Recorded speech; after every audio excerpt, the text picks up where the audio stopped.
First, Assembly. The Assembly means the Parliament of the UNO. It has similar structure like Lok Sabha. Every member nation can send 5 representatives to the Assembly, but it has right of 1 vote only. The meeting of the Assembly is being held minimum once in a year. The Assembly could hold discussions on an issue. That is, first, disturbing international peace. Second, to observe the administration of the UNO. Third, to elect the non-permanent and other representatives in the Security Council, etc.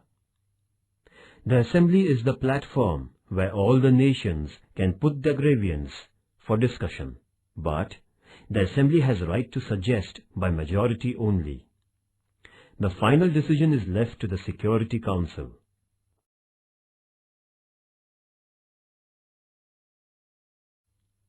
Second, Security Council. The Security Council of the UNO means the ministry itself. In the Constitution of the UNO, it has been given an important place. It has 15 members, 5 permanent, and remaining 10 elected by the Assembly for 2 years. America, England, France, Russia, and China are the permanent members of the UNO. Security Council takes every decision by majority, but to get it passed, it requires the votes of all 5 permanent members. If the decision is opposed by a single permanent member, although it has been approved by all the remaining, it is rejected. It is called veto or negative voting. Only these 5 permanent members having this veto right.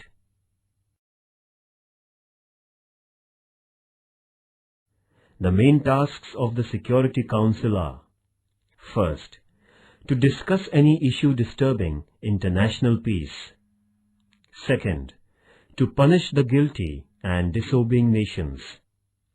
Third, to take action against the nations disturbing peace with help of the military of the member nations. Fourth, permission to the new membership, etc. In short, this committee is the heart of the UNO, as it has the real strength of UNO.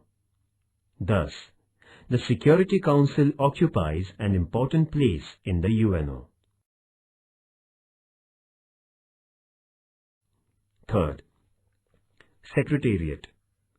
The UNO has its well-organized and active Secretariat at New York, in America. The Secretary General is the head of the Secretariat at New York, in America. He is the backbone of the administration of the UNO. At the recommendation of the Security Council, the Assembly appoints the Secretary for 5 years term. Trygve Lie of Norway was appointed as the first Secretary of the UNO. The Secretary has other assistants for his help. The Secretariat has many departments. The staff in these departments are being selected from the citizens of the member nations. Functions of the Secretary. First, the Secretary attends and takes part in discussions in all the meetings of the UNO. Second, he makes arrangement of the meetings of the Assembly. Third, he places important issues before the Security Council for discussions. Fourth, he controls the administration of other departments. Fifth, preparing the annual report of the UNO is his responsibility.